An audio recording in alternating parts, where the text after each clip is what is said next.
सुबह से कोई कस्टमर नहीं आया और अम्मी की दवाई भी लेनी है। या अल्लाह अब तू ही मेरी मदद फरमा। अरे ये बच्चा भूखा लगता है, ऐसा करता हूँ इसे कुछ खाने को दे देता हूँ।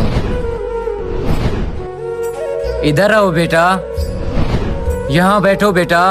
ये लो, ये आप मेरी तरफ से खा लो।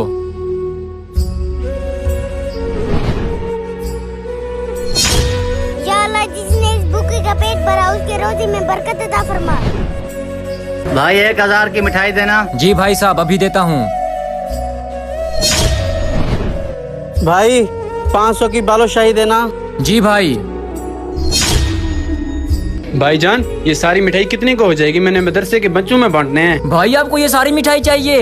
ये सारी मिठाई आपको 10,000 रुपए की मिल जाएगी। अच्छा भाई, आप ये मिठाई पैक करें, मैं गाड़ी लेकर आता हूँ। आज पता चला कि कभी किसी गरीब की दुआ खाली नहीं जाती। अगर वीडियो अच्छी लगे तो इस बच्चे के लिए एक लाइक करें और कमेंट में माशाल्लाह लिखें।